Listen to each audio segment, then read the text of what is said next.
Tēnā koutou katoa, ko Socha toku ingoa.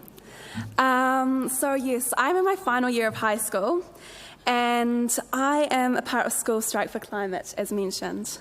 Also, yes, this is a last-minute speech, so please bear with me. Sorry, is this right?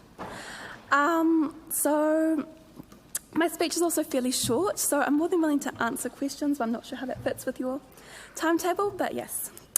So the intention of School Strike, as far as I see it, is a lot around promoting action in the government and to ensuring that the right voices are at the table. But we were asked here, and that being said, to talk about solutions, but I cannot pretend to be an expert on this. The solutions are plenty and complex, and there are many options and uncertainties. All that I know for certain is that what we are doing now is not working.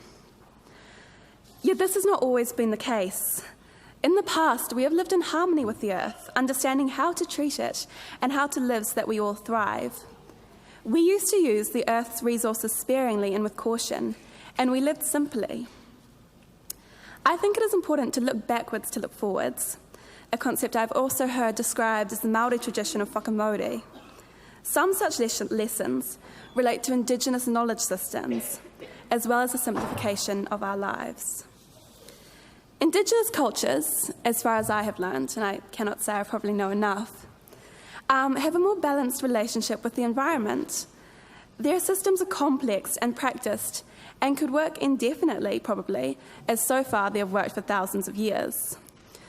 They have been working and have not contributed to climate change at all, and I think simply, although I do not know enough, we could learn a lot from that.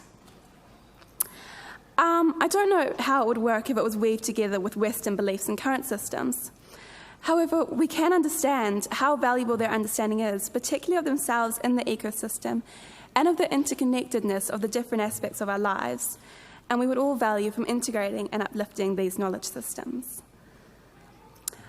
Another idea, this is very short, another idea relates to the fact that our lives today are quite busy and consumer-oriented. We have so many places to be, activities to do, and things to buy. We could also simply simplify, own less, and do less. We can reduce our consumerism, both through personal choices and through government systems and changing norms. For example, we can be vegetarian, buy local, buy secondhand, live locally. I mean, I'm sure you've all heard of these all before. These solutions, I don't want to touch on again, do present as personal actions. However, there are some aspects to consider with regards to this. Firstly, I think it's important to acknowledge that, the economic and privilege aspect of climate change, both the fact that you can choose, so much. If you want to act on climate change, a lot of it depends on choice, and having some privilege depends on making this. For example, having the money to buy organic, and not everyone has this. Also, the difference in effect that different people of different incomes and socioeconomic classes have on the climate crisis is important to acknowledge. Secondly, I think government systems could greatly support personal changes. I think other speakers have briefly touched on this as well, like having cities that are designed to help people, walk around or bike or whatever it is. I think these changes could be hard. I do not know exactly what they would look like, but I think we need to accept that to adequately respond, life is going to be quite difficult. Life will not. The changes could be quite difficult, but this will probably be for the better as well. There will be perks too, like living locally, as we did in the past. We'll be more connected to our community, and I think this will really help with our well-being. Last night, I began to brainstorm ideas I'd heard of solutions, and to be honest, I had more questions than answers. What about returning to the past? I'm not sure it's fair to say that we should all live without electricity. And what about the distribution of resources? How would this actually look, and how could we manage this, justly? Other things, like technology in general, that's often quite a popular solution. But is it feasible that we can use technology to replace the technology that has caused the problem? I don't know. In relation to personal action again and types of action, like any issue we seek to change, there are many facets and many roles to play. I say this because I think it is important that we understand how these actions could take place. The government can play its part with its systemic and financial authority, the innovators with creating new solutions and opportunities, the artists with stretching our limitations, the activists with powering these shifts. And even before that, we could start by listening to the Indigenous people, listen to the young people. For instance, listen to us, like all the talks here. Like, we could do it. But like I said, I am no expert, and I do not want to spend too long on my own speculations. I do know, though, that we live in a large society, like I say, and there will be people like us who have the solutions. Although we have often fought and we have got ourselves into this mess, I believe we can get ourselves out when we just work together. And all that is left is to start and do everything we possibly can. That's me. Are there any questions?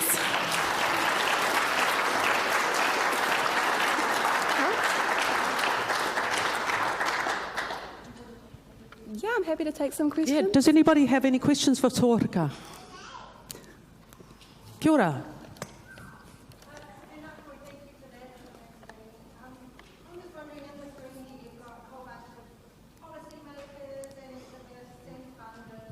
Old people. So what do you need? What do you need to continue the work that you do? Now, do you need a car? Do you need a Yeah, could always do that. Did you hear that question? Basically asking Tōrika, what does she need? What resources does she need to be able to do so that the youth can have the voice that you're talking about? Am I right saying what? Yeah. In order to make that happen. Yeah, As a young leader. As a young leader, goodness. I think we really need to start listening to and I think people like to listen to young people. So I think that's a start. But I think really acting on it, I know at least in Schools Strike, I'm amazed by how much we will know and how much different people can know about there are people in there who analyse policies. I can't do that. And so I think actually acting on that. But also having I suppose, even little things, like you say, some, I don't know, or even little things in that financial a bit, but mostly getting the word out, getting some momentum. Sometimes we can struggle to reach people of different demographics. As young people, we can struggle to reach older people. And I suppose just getting that as well. But yeah, I think just being adaptable. I suppose young people are more adaptable than older people. I don't mean this as an insult. Sorry. Go on, it's true. Go on. Old people get stuck in their ways. Sorry.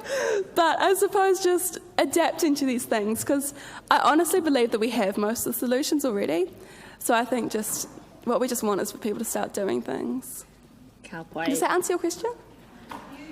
Thank you. Any other part-time, or another part-time in the room? Is that a...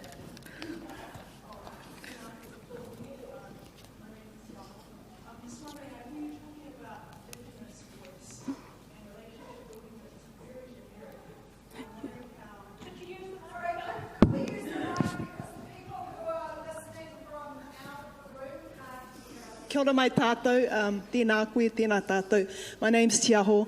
I appreciated a lot of what you had to say, but I picked up on the point that you were talking about Indigenous voice, and it's very generic, and I'm wondering what you actually mean by that here in Aotearoa and how your organisation is building relationships with tangata whenua. That's a really good question. I think it's a hard question, I'm going to be honest. I think I'm not Indigenous, so I think you amplifying those voices, there are people who know, and I think in terms of Schools Strike, we're trying to get, we're not always succeeding, going to be honest again, but trying to make sure that Indigenous people, we've got Indigenous people in our organisation, we've got those experts on that who can bring those ideas to the front, and so that we can understand them, we can see we can all see how it could work, and together we can kind of make make sure that those, like, I suppose those voices are amplified. Again, that's often a generic statement, I think. But I think it's quite important. I think it's like it links into all the school strike, like just trying to make sure that the government's acting or something.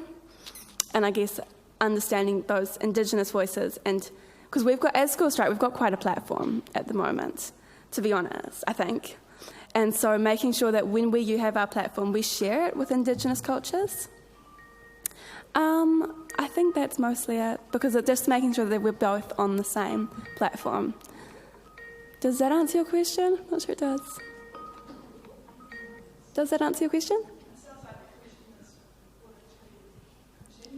Oh, definitely. Actually, yeah. I think that's an intergenerational conversation as well, and I think that knowing that young people are actually saying that. How many? I mean, we're predominantly Pākehā in this room. We, not me. You know, real questions for yourselves. Don't need to put up your hands, but how many of you have genuinely built relationships and can hand on heart say that you're walking aside tangata whenua on a personal level, an institutional level, and decision-making level? So I think those are the challenges ahead. I'm going to pass it over to our rangatahi adjacent person, Laura, who's got a pātai for you, Eho.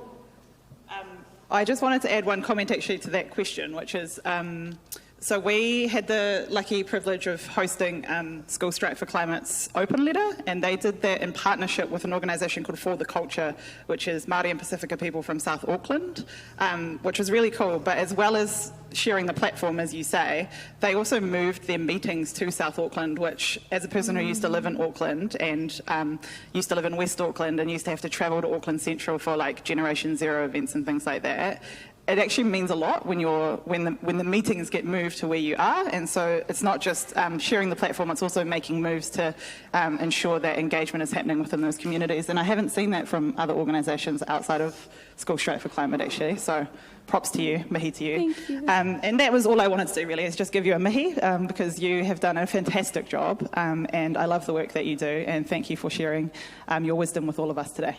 Thank you. We're still learning. Thank you.